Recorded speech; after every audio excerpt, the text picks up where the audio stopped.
Station 51, engine 27, engine 32, truck 105. You're listening to The Fire Break with Steve Wolf.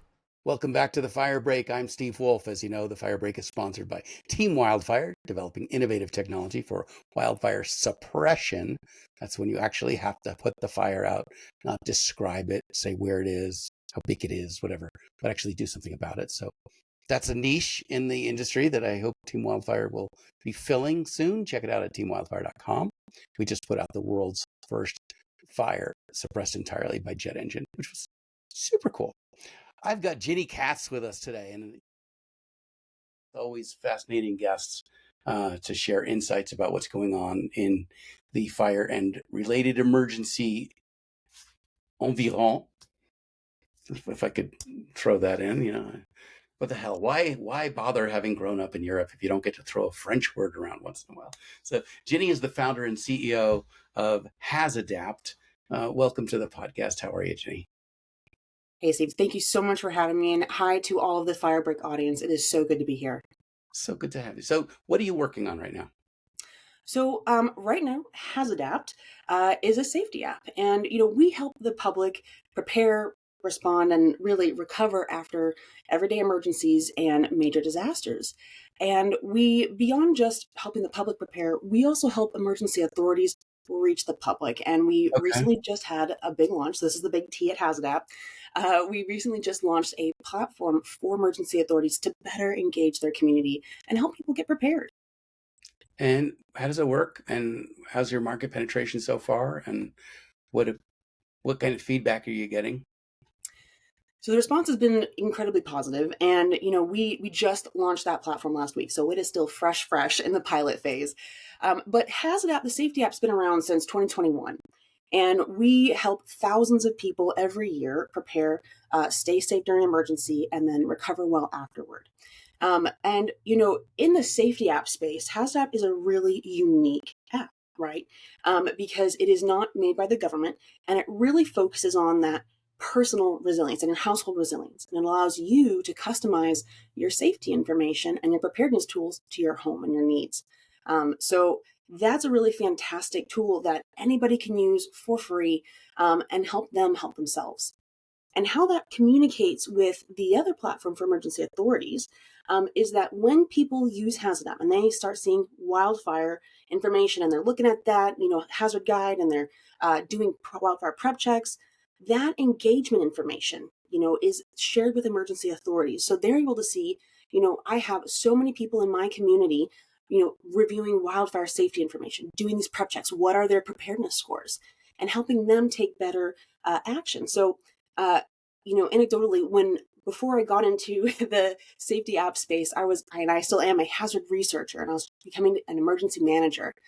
And we would go out in the community and we would have these events, and we would try to, get the public to come and get ready for the big Cascadia earthquake or other disasters like wildfires.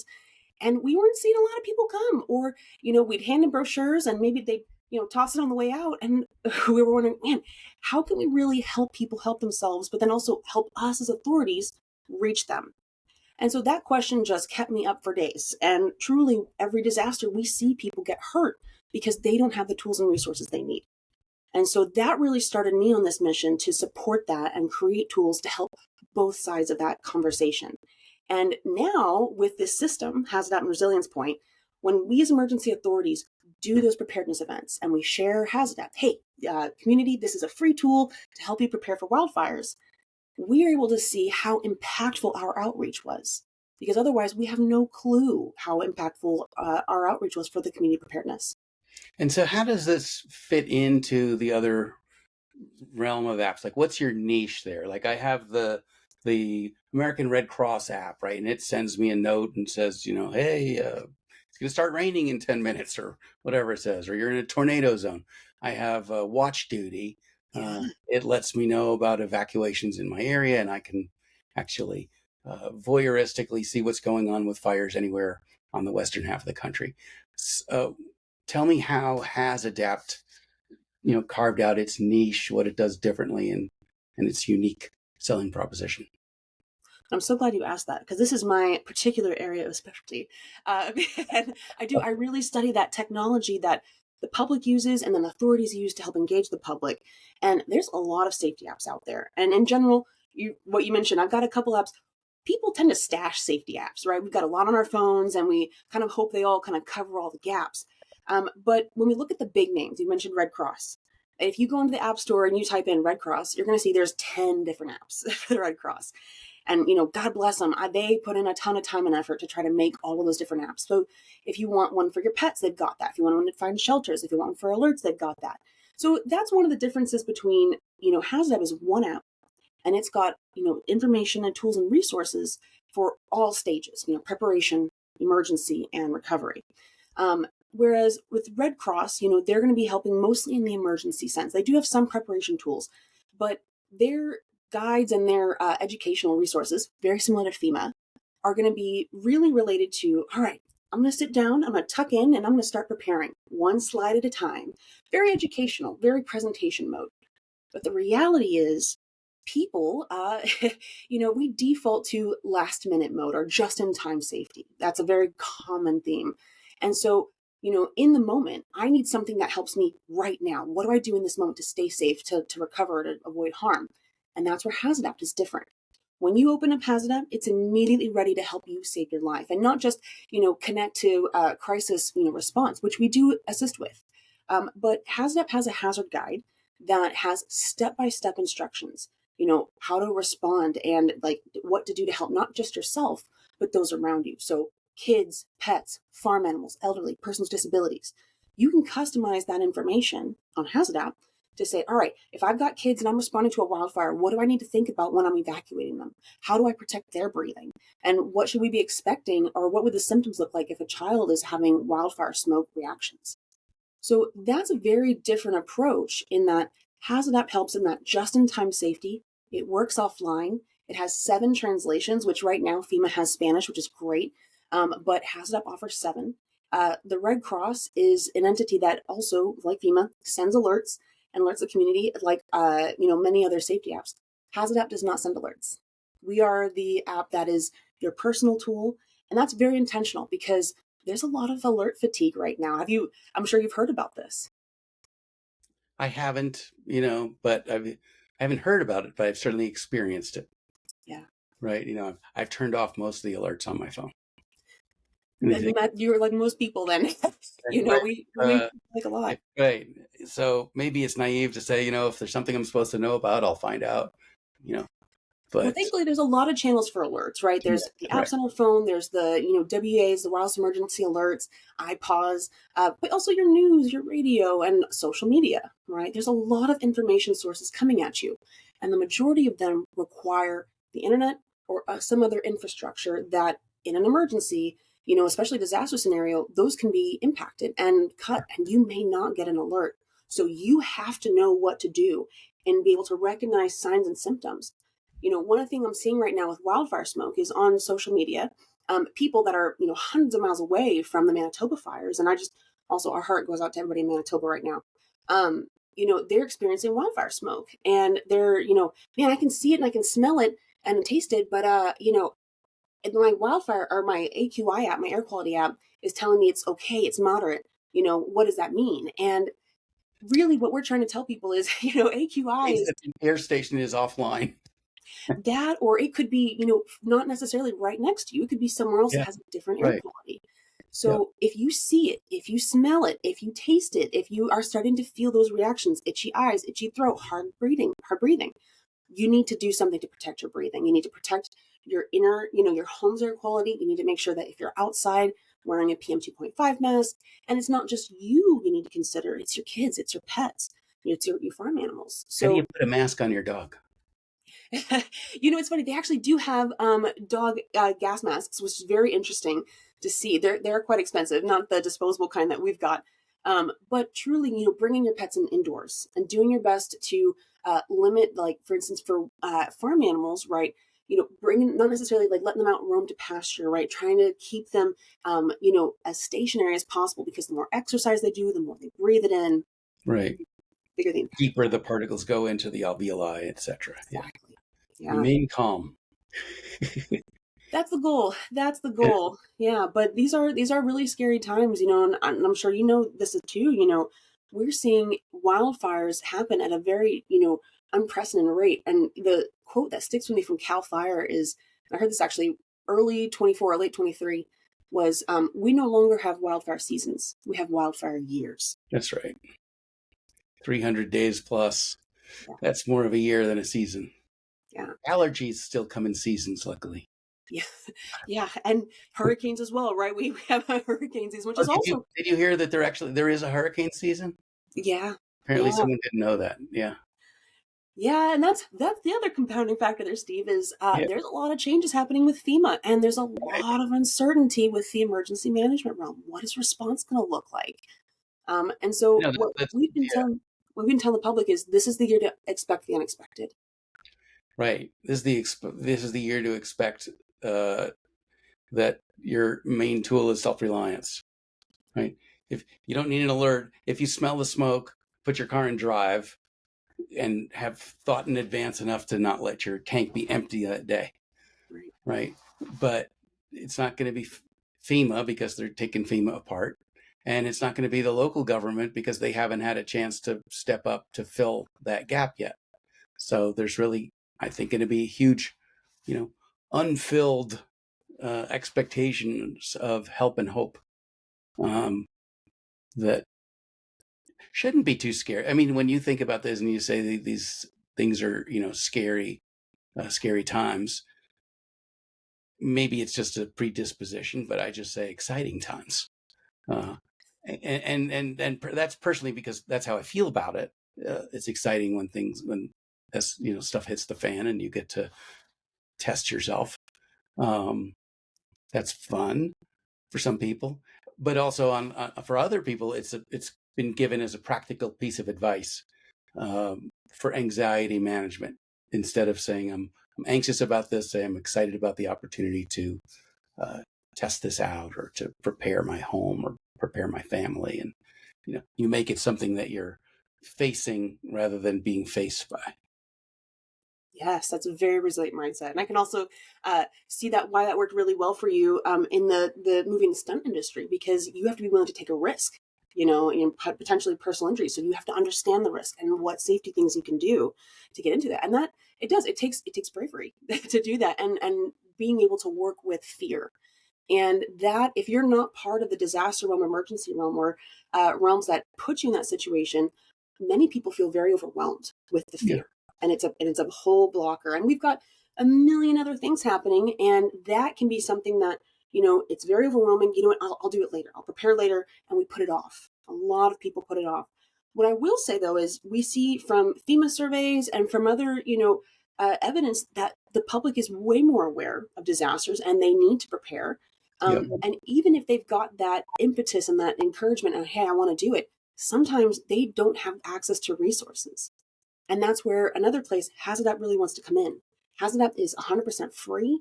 And all of that time that it takes to find all these internet safety and emergency resources, we've done that hard work for you. We've put it in one place and we've made it available offline. And so that's really where, no matter what your preparedness level is, HazAdapt's here to help you get ready, stay safe, and recover. But the thing I want to go back to a statement you said, because right now that changing dynamic between who's coming to help, right? FEMA or my local guys, the local guys, your local emergency management, they're the ones usually on the scene first in any disaster, right? And especially your local fire crews, right? They're one of the first entities that'll be there responding.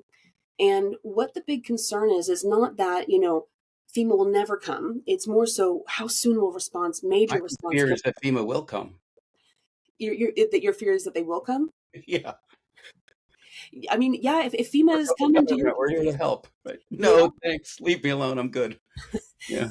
Well, when emergencies and disasters get beyond the capacity of local guys and local emergency managers to respond, absolutely, we need additional support. And, in the wildfire community, we see that happen, between states, right? Or we see, for instance, a bunch of American firefighters just went up to Manitoba, and we see Canadians come down all the time too to help us. And that interagency is so critical. Absolutely.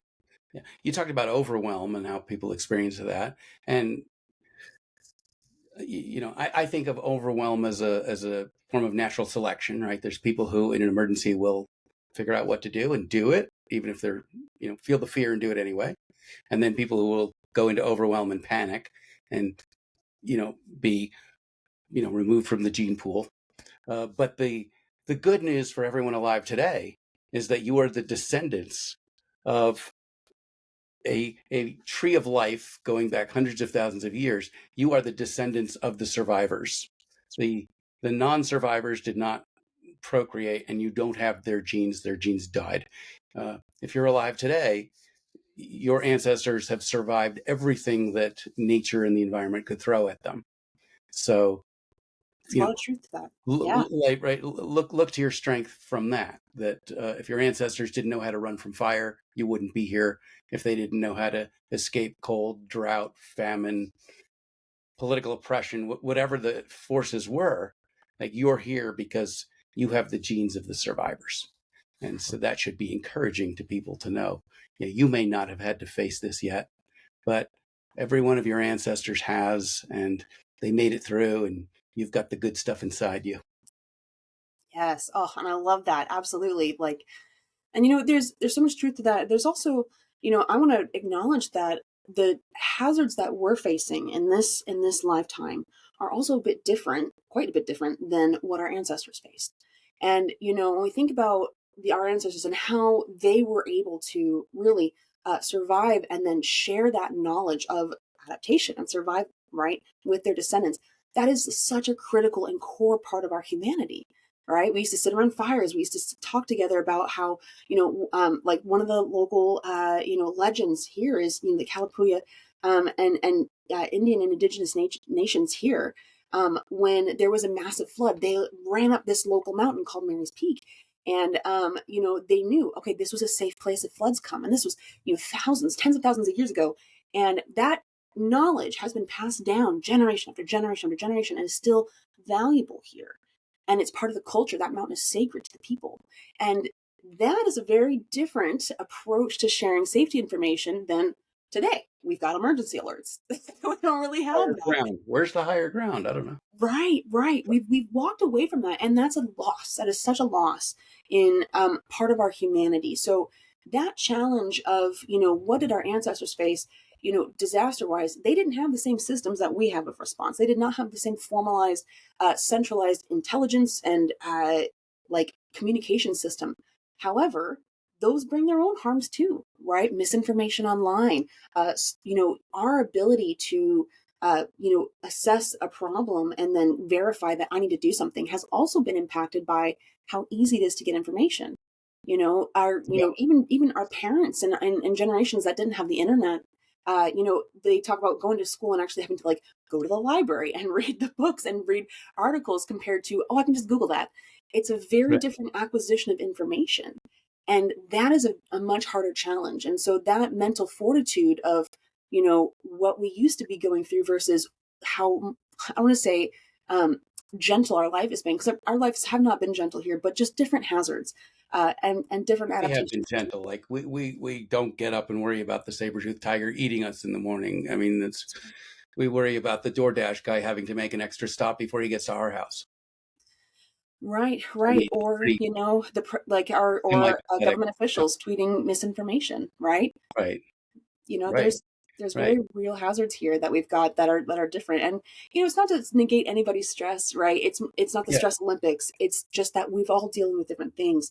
Yeah. And I want to also validate, even if you have the best training, emergency training preparedness, when an emergency strikes, every single person, their cognitive level goes, right? And we really default. Yeah. We really default to our level of training. And so, especially if someone we love is in danger, oh my gosh, I've seen emergency professionals, their kid having an emergency, and they freeze because it's their kid. And then they go jump into it, but every second counts. It's a very natural reaction. And so that's something else that is why it's nice to have a guide right there on your phone. Yes. And part of the strategies of avoiding that freeze are by avoiding the element of surprise, right? When we get surprised, we're in reaction mode. Reaction is always slower than action. So, and this is something I do every day. I say, I get up in the morning and I say, today there's going to be a wildfire. And when I go to the supermarket, there's going to be a shooting. And, the terrorists are going to throw Molotov cocktails at me while I'm leaving Starbucks. I just say, okay, all these things are going to happen. And then I prepare for them. And then when they don't happen, I have a great day. Mhm. But when they do happen, I've wasted no time saying, oh my God, I can't believe this is happening. I get up and I say, I knew this was going to happen and I'm ready for it. And it's a pleasant day if it didn't. But that's how you eliminate that reaction time gap. It's like, today is the day I'm going to need to use my fire extinguisher or my firearm or my first aid kit or my resuscitation box or my route knowledge to this area that won't burn or whatever, right? And that's part of the mindset that I think makes people survive rather than panic. Absolutely. Every morning, today's the day the shit's gonna hit the fan. So Yeah. my go bag is ready, my car is full, blah blah blah. Nothing happens. Great. And I'd even say even more important than the go bag is that mental fortitude and This the is the go bag right practice. here. Exactly, that you've Yep. been thinking through that step by step. Okay, if I'm entering this building, where are my exits? Where would I run first? Where would be a good place to shelter if I had to? You've done a lot of the mental work and decision making process that when it strikes, boom, boom, boom, boom, you kind of already know what to do. And so even if you have that like lowered cognitive ability, which would be normal, you've already created a plan. And that is truly the most essential resource for individuals to have is knowledge of what to do and ability to do it. Yes, right. Being able to foresee, right? People think situational awareness just means head on a swivel. No, head on a swivel is just, avoiding a car that's going to hit you in your blind spot. Situational awareness, when practiced well, has a time factor. If this happens in the future, then I'm going to do that. So you're doing all your if thenning in advance so that then when you are in that compromised mental acuity space, you already know what you're going to do. Absolutely. And that's hard. That's scary for a lot of people. I mean, if Yeah. anyone wants to read up on this, Colonel Jeff Cooper wrote about this extensively in his levels of awareness, which he codified as a color code system. White, you're oblivious to what's going on around you. If anything bad happens, you're going to be the victim.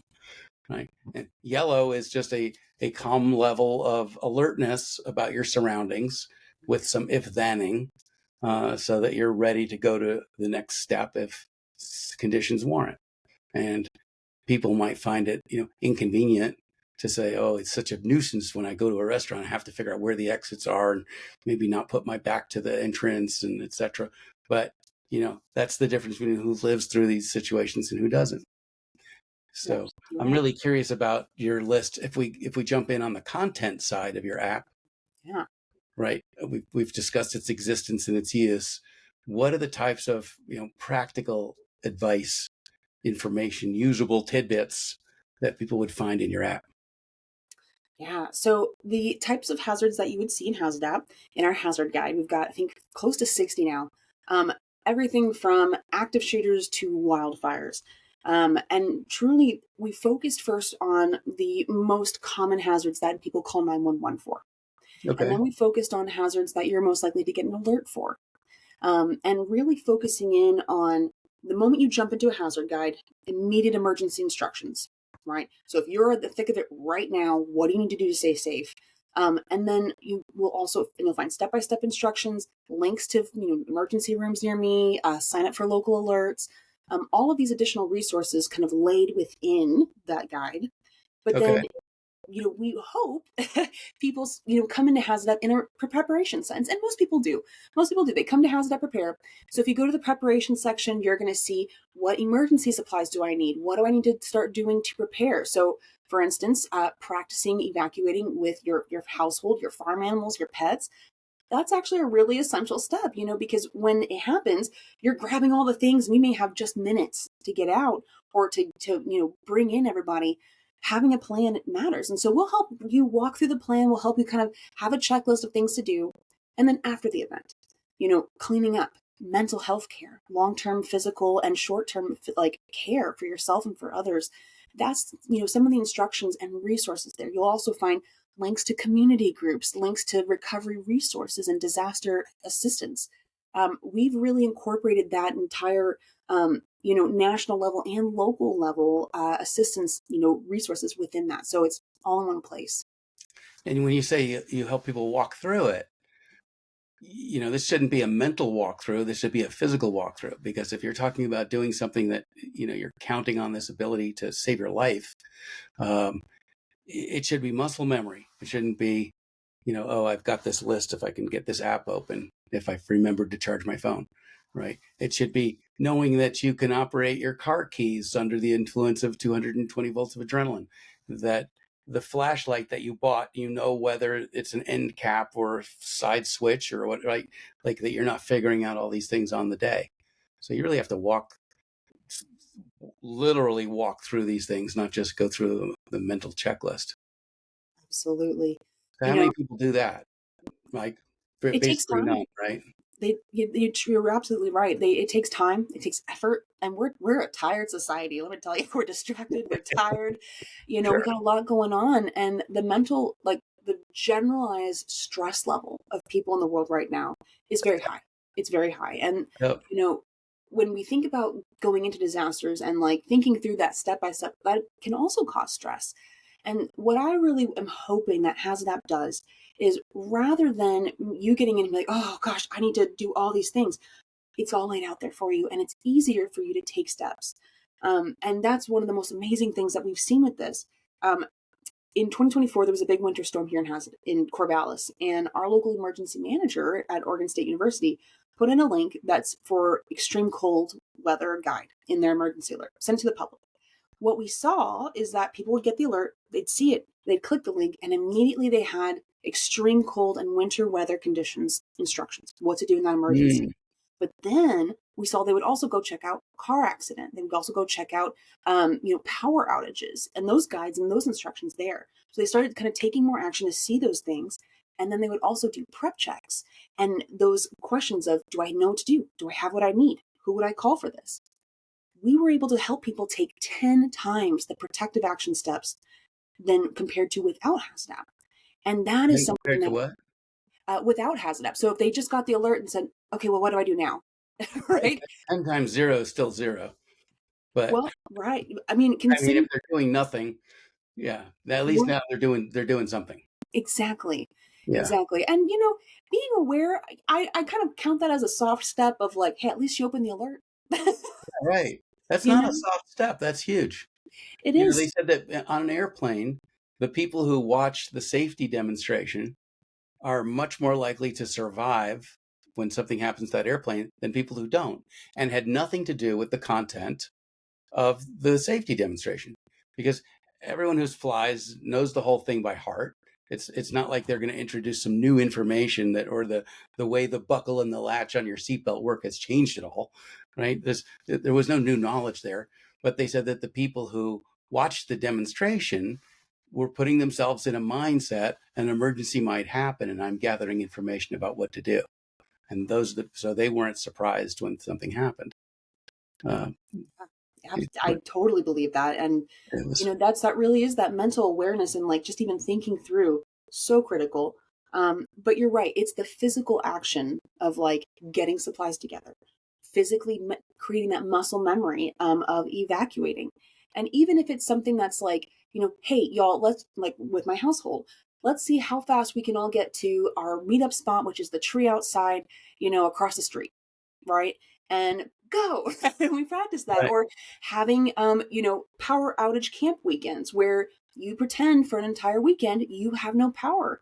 And so what would you do, if you had to stay home and not use any power, right? Those are really, ways that not only help us physically prepare, but also bring us together. And if there's no power, how do you post about it? Ooh, that's a whole other conversation. And honestly, I've got mixed feelings about that, but I'm curious, tell me about your mind on that dynamic. Mine? Sure. Yeah. Or if you want, I'll tell you mine. I don't know. I don't own TikTok or use Instagram much. However, I do live in LinkedIn land. Which is its own, yeah, its But own. I just wonder how kids would fare if they had to go for a weekend, without their phones. So, it's really interesting to see that. So I'm a millennial, and I've got lots of Gen Z, and I've got Gen Alphas in my family. So, I'm familiar, but I'm also, a researcher in that dynamic of how do different generations use tech. And what we see is that there is a huge reliance on technology and Googling information, but also the validation of what to do. So even if I may not necessarily post about my preparedness, but I see someone else doing that, oh, well, hey, my friend so-and-so, who's a real person, is Yeah. actually taking steps. I should probably do that too. Oh, so And, that's and, great. and we've started to see that, be impactful, but we're also entering a post-truth era where we may see a ton of information coming down our feeds. It's hard to know what exactly to do. And, there's a lot of uncertainty of information coming from what have been traditionally typically trusted sources. And so now, the public has this kind of conundrum of how does social media fit into this? And, some people call it virtue signaling. I don't think that at all. I post about your preparedness, post about you taking action. That's great. Yep. Hold on posting about your supplies. I wouldn't necessarily say, here's my inventory of supply things, right? That's Here's where they are. not Right. smart. Yeah. Yeah. We're Right. right. It's one of the most posted things. And I always think to myself, that's kind of signaling to everybody else how much you've got. That's asset signaling. Not a good idea. Exactly. So I do recommend don't necessarily post all of your resources in one photo, but sharing that you're getting prepared is great for your community. And because when it happens, people are going to look to you, and look at each other going, okay, who's got a plan? And if you've even taken a couple of steps, you've got more plan than a lot of people in your community. That's really right. Wow. Yeah. Right. And it's interesting to see with Gen Alpha and Gen Z, millennials are in generations before us are really, we have a phone in hand. We like to stay connected. How we use different platforms varies, but what we're seeing with Gen Z is there's I want to step away from the social media network, and we're seeing them want to go back to flip phones, want to go back to dumb Right. phones, and I think we're going to continue to see people say, it's a lot of stimulation, and start to pull away from that, and that changes how they might receive alerts, how they might actually connect with each other after the disaster. So that's a dynamic we're still discovering. That's the cutting edge right now. Right. And it's interesting how things go back, right? My grandpa got his knowledge about the world from ham radio. Yeah. Right. It's a Classics. little different, right? But ham radio reliably lets you speak to people all around the world, regardless of the presence or functioning of the internet or the local cell towers. So there's a new thing people can get into, ham radio. I agree. And this is to all listeners right now, if you have not checked out ham radio, go check it out. There's usually local classes that'll help you, and they're usually free, get you connected. And when a disaster happens, you are immediately more connected to the response that's happening because you're part of that. So I highly recommend that. And I'm a bit of a weird technologist in that I actually love the low tech, no tech resources because that's what got us here. And when stuff hits the fan, right? The most high tech things are often the most vulnerable to be impacted. But our low tech stuff, we know that's going to work because that's tried and true, baby. That's been what's getting us here. So even low tech things like like firearms, right? Yep. We're using 5,000-year-old Chinese gunpowder technology. Yep. Works pretty well. Now people, I don't know if you're into this, but now everyone wants to put a red dot or a laser on their gun. So they've taken this really reliable technology and they've turned it into something that's vulnerable to a dead battery or a drop of water. Yeah. Right. Yeah. Like you had something that worked and then you had to tech it up. So now you've made it vulnerable, just like all the other electronics that we have. What are some of the other tips that you think people don't know but should know? Well, I think a lot of the public and most people aren't aware that there is a local emergency management. And that is, these are your community members. These are people that live in the same place usually that you do. And they're very aware of what hazards are most relevant for your area. They've got a plan and they've got resources. And so you connecting with them is truly one of the best first steps of your own personal resilience. Know what the plans are, know who would be, in charge, and get connected. There's CERT teams, which are community emergency response teams, right? Even if you've never had any preparedness training, you can go and sign up to be part of this. It's a volunteer program, and you will learn, you'll get connected, and you're going to be part of a team and be much more resilient in that space. So my first recommendation to everybody is get connected to your local, entities. But the other thing that I think most people don't realize is that they're actually a little bit more prepared than they think. And I say that meaning, when it hits the fan, there's this kind of, I won't say stigma, but also just this nebulous thought process of, oh, if I don't have that $200 go bag, I'm in trouble. And what's interesting is, hey, if you've got a lot of your supplies already in your home, just gather those things and have that ready. It's better than nothing. And the other misconception I think a lot of the public has is that there's going to be 5-star disaster aid. And this idea that FEMA or other entities are going to come in, they're going to bring the choppers, they're going to roll out the red carpet and be like, here's your 5-star hotel, evacuation experience. Enjoy. That's not happening. In a smelly gymnasium with 500 other people on a cot if they have enough cots. Yeah, if not. Right. And, your animals may not be able to come with you sometimes. Right.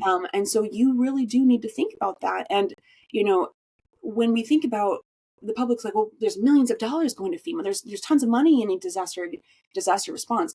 Disaster response is incredibly expensive, and it's getting more expensive as disasters get worse and more infrastructure is happening, inflation, right? So that is not necessarily going towards that response. And to be quite honest, FEMA may not come to your disaster response, and it may take days before you see any official disaster response. That means you're on your own for the beginning of the disaster.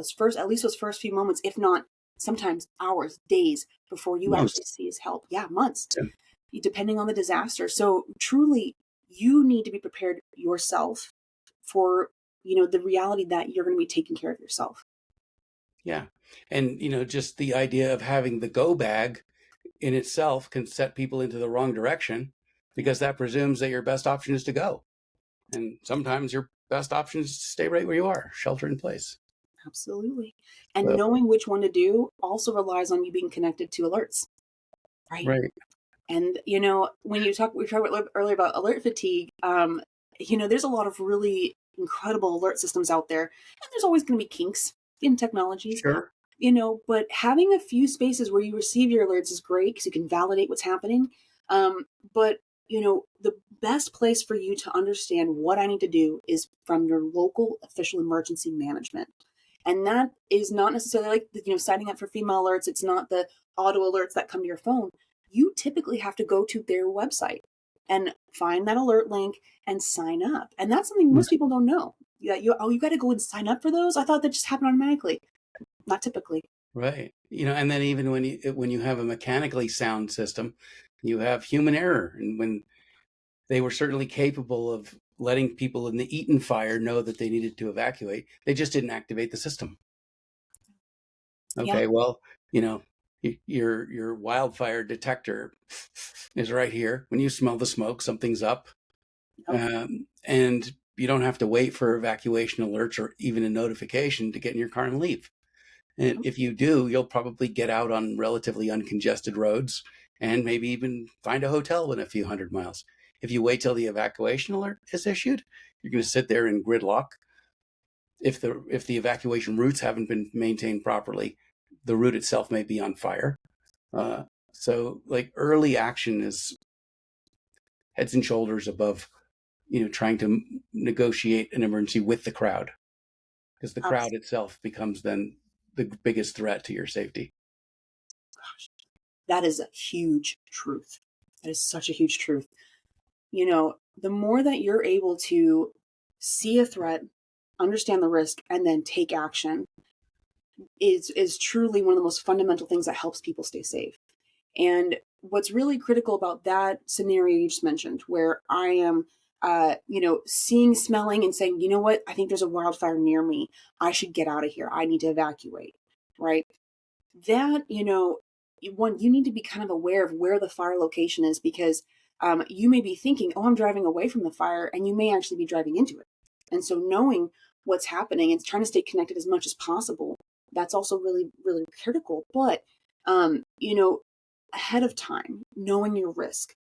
So I live here in Oregon. We are earthquake and wildfire country here. And last year we had a ton of wildfires, and some of the biggest wildfires in our history here. I mean, and starting this year off, California and, just our history right now, we are seeing brutal wildfires, massive wildfires, and it's going to continue. And places that thought, well, I don't really have wildfire risk, that's changing. And so is the risk of smoke. There's two kinds of places in the world, not to oversimplify, but places that have really big wildfire problems and places that are going to have really big wildfire problems. And I can't tell you how many people I've spoken to. It's like, well, we don't need that here. Like, we don't really get a lot of wildfires here. Well, that's what they thought in New Jersey. That's what they thought in upstate New York. That's what they thought in Portugal. I mean, everyone thought that until they're on fire. And then that attitude caused them to be incredibly unprepared. Oh, yes. Unless you're living on an iceberg, there's wildfire risk. I mean, really. Like a lightning, a meteorite, anything could set a fire in your area. You don't have to be a wildfire zone to qualify to receive fire and be impacted by it. Yeah. And, there's some, funny, misconceptions that, well, wildfires only happen in the country. Wildfires only happen in certain states. It's a West Coast thing. No, there are tons of urban wildfires, and actually those carry even more distinct dangers because, burning natural organic fuels is one type of hazard in smoke.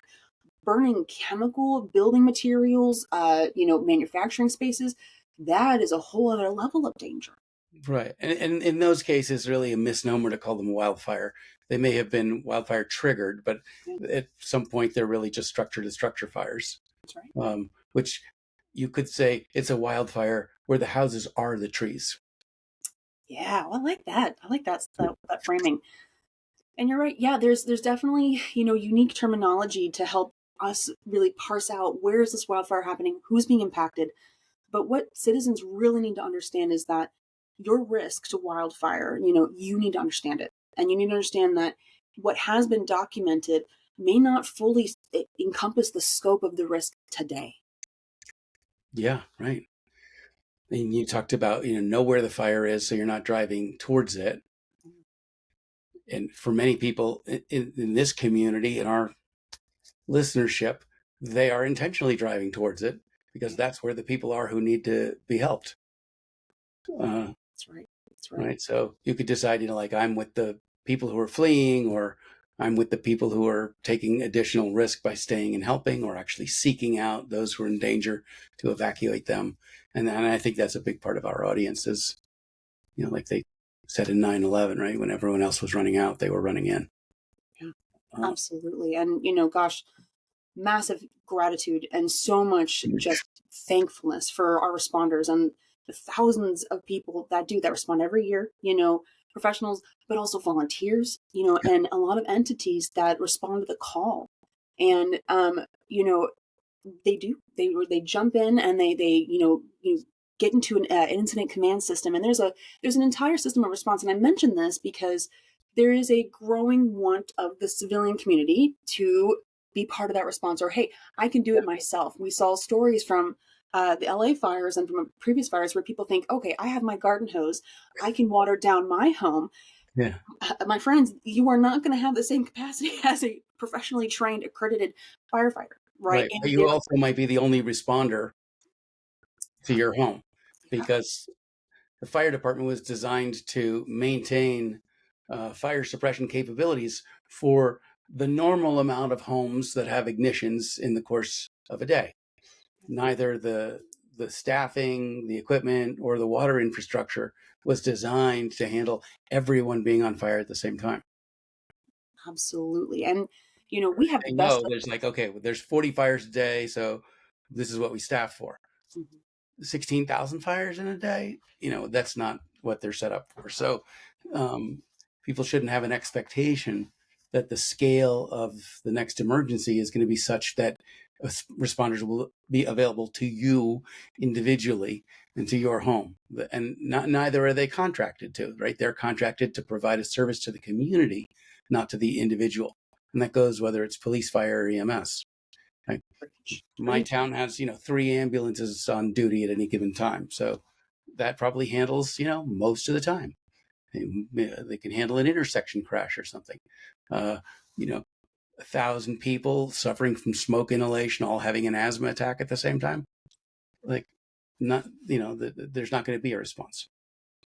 You hit on a really critical change in our, public perception is that, we have some of the best response systems in the world here. And we have excellent communication between states, between agencies and counties to try to mutually come together and help respond. The hazard has gotten to a scale that is truly beyond capacity of the systems that we've created. And we have not caught up to that. That is our reality, period. We might not catch up. Correct. And so that means that there's a lot of onus on individuals to actually be aware and take measures in safety, because that 5-star disaster response, that's not possible. Right. We just don't have that. And so, if people love firefighters and people love, and we have shows about it, right? The best way that you can support your fire crews is by preparing, is by creating defensible space, is by not, ignoring evacuation alerts and making them do that, is contacting them ahead of time. If you need help evacuating, let them know ahead of time and have a plan for that. Don't just wait and assume they're going to come and get you. And they'll go door to door and try to assist and find people that have been left behind. But as many people as possible that can take responsibility for their own safety, that is how you can really help fire crews. That's exactly right, because you're reducing the demand for their services.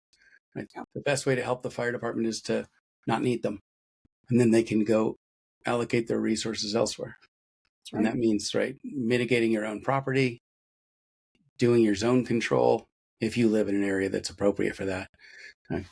Speaking with a disaster guy yesterday, he said, all this 0 to 5 feet, 5 to 30 feet, 30 to 100 feet, this applies to a tiny fraction of the population, and yet that's the most commonly dispensed information, right?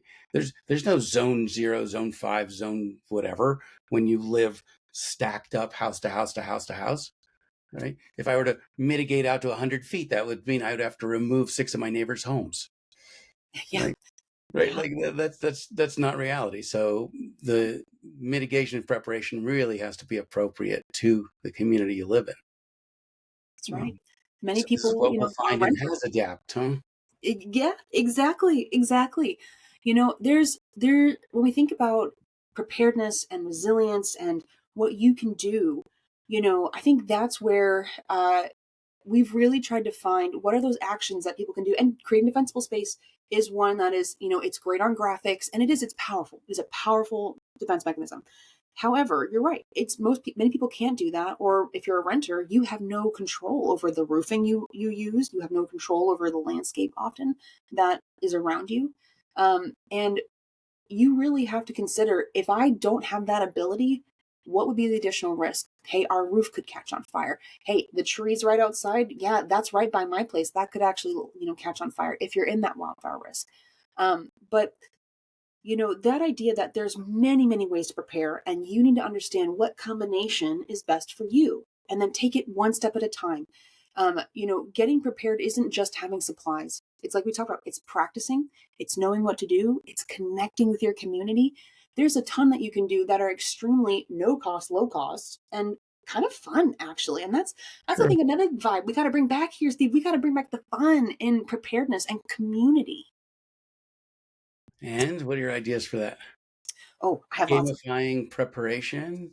Yes, that's one way. Have apps like Strata, right? Where, I could see how much not that I don't use it, but people share how much they ran or how many push-ups they did or whatever. Okay, so where's the emergency version of that?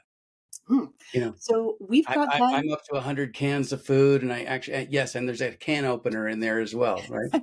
I have heating, I have clothing. I've gone to the pharmacy and purchased an additional month of prescription meds so that if I don't have access for a month, I still don't die, right?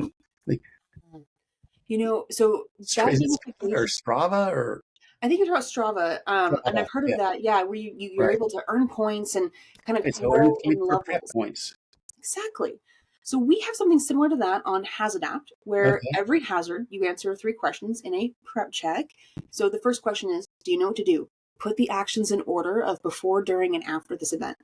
Okay. Second question, what supplies do you have? And you make a little inventory list, right? I've got this, this, and this.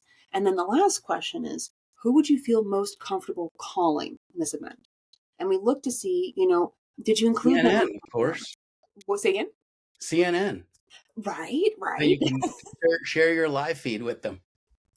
Yeah, yeah. We take a look at those questions and how people responded, and we're able to say, all right, you are intermediate prepared, you are advanced prepared, or you're novice preparedness, and we'll help you get to it that next level. So that's on prep checks, on HazAdapt, and that's like a personal tool. But when I think about the fun and engagement of community resilience, I think about events. I think about how we're coming together to actually talk about it, but then make plans about it. And one of the ways that we did that I thought was so fun, and I want to do again, is we had a let's Taco Bout Earthquakes, right? So we had, it was a rural community here in Oregon, and we had a local restaurant, offer tacos at a reduced rate. And we had people ordering tacos and coming to listen to the, preparedness event. And it was actually super well attended. And for a rural community, that's hard to do, getting people to come. We had over 80 people attend and Wow. families come. Yeah.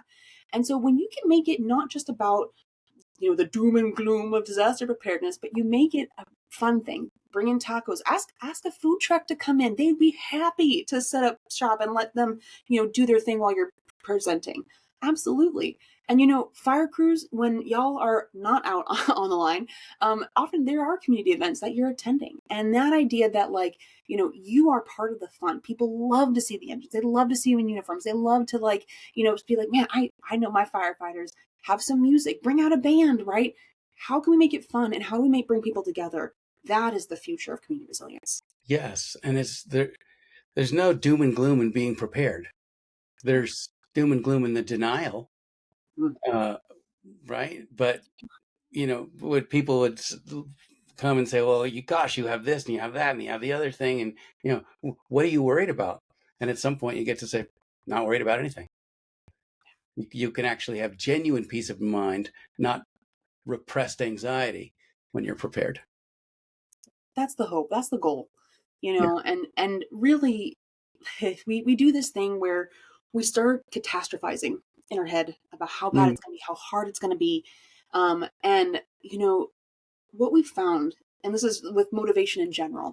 yeah. Once you start taking the steps, even if you're scared, start taking the steps, it gets easier, it gets better, it starts stacking on top of each other. And before you know it, you've actually done more work than you thought was going to happen. And it didn't take as long and it wasn't as hard as you thought.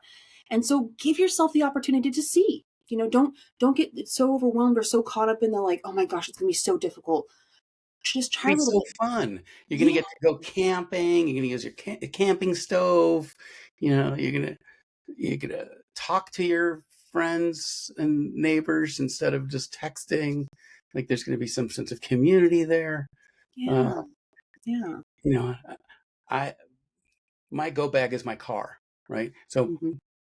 I don't have to pack anything. I just have to walk out to my car, and I've got the ability to live out of it for many weeks with what's in there, and that lowers the threshold of like, oh, what do I have to gather? The I keep a week of meds in my house, and everything else is in the car. So Smart. Smart. go, right? Or Yeah. or stay, and just live out of the car. But Yeah. doing those things in advance is really critical. Uh, Absolutely. I heard one preparedness professional kind of give this bit of a mental goal for okay, their own preparedness, which was, my wife, no matter where we are evacuated, she just wants to be able to have a cup of tea. So I need to be able to boil water and I need great, to be able to get my woman a cup of tea. yeah. And those types of things of if I was having the worst day ever, what do I need to feel a little bit better, to feel a little sense of home?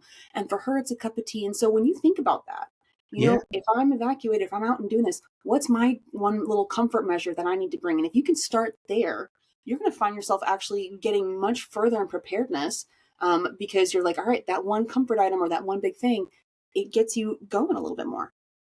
Yeah. And you find that you actually need a lot less to live, right? Really, all you have to do is maintain your body temperature and maintain your caloric intake. And everything else is really optional, That's right. right? And So there's, breathable air, edible food and water. yeah, Water is something shelter. people overlook a lot. There's an assumption that there will be water wherever you get. You can get a little RO battery powered thing and make any water into drinking water. Yeah. Well, and So as you you know, get into it, yes, there's little minutia, but basically maintaining 98.6 is the goal. and that 37 for our friends in Europe.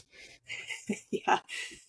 And that can be really challenging, even just that level of, all right, just find a climate stable space and a Right. place where you're not going to be impacted from external stimuli and external hazards. That is really where, having an idea of where would I go if I can't stay home? Where, if I have to stay home and there's things that could get inside my house, like wildfire smoke or, volcanic smog or whatever have you, those types of ash type things. How am I going to protect my breathing inside my home? If I'm on the go, how am I protecting my breathing? If I have to work outside, how am I protecting myself? Those types of ideas of, your day to days and understanding what that hazard might do, that's kind of that next step, of, all right, if I can just maintain this, if I'm doing that, you're going to see much better results. Right. Yeah. Keep your pulse going. Exactly right. Exactly right. And, it is scary. And I think us, acknowledging that to the public is actually really comforting, because it's, oh, I'm seeing responders also say it's scary. I'm seeing experts say it's scary, but they're still acting, but they're still moving forward with confidence. They're still doing it scared. And truly, and I say this to all of our responders, you have such an impact on our community's mindset. Every little thing that you do it's watched, it's respected. And it's one of those things that, like, our fire community has, a really unique position as community leaders. So I'm just so thankful for all that y'all do. But also, I want to encourage you, being involved in your community. I know you're tired. I know you got a ton of other things to do, but we so appreciate all of the effort and time you do to help prepare the communities. Absolutely. And having been on both sides of the responder formula, I could say that as much as people appreciate the efforts of first responders do it because they love it. They do it because they enjoy it. It's good to be able to help people, and there's an adrenaline rush side benefit and all these other things that come with it that, we don't need to be thanked for. So that's excellent. Ginny, I'm super excited about your app. If folks want to download it, where do they go? Go to your app stores. Wherever you download your apps, we're there. We're also online at app.hazadapt.com. But, truly, it's been such an honor to be here and talk with you and really get to share what we're doing here at HazAdapt. And we're just wanting to help everybody prepare, stay safe, and recover well. What a great note to end on. Ginny Katz with HazAdapt, founder and CEO, not just with them, right? Which means all the heavy lifting, and the credit goes to the people who work for you, as you know. Right. Thanks so much for joining us. You've been listening to The Fire Break. I'm Steve Wolf. We're sponsored by Team Wildfire. And takeaway from today's show, go do the things you need to do to be prepared. And if you don't know what that is, get an app like HazAdapt and learn. Take care, and I'll see you at the next one. Bye-bye.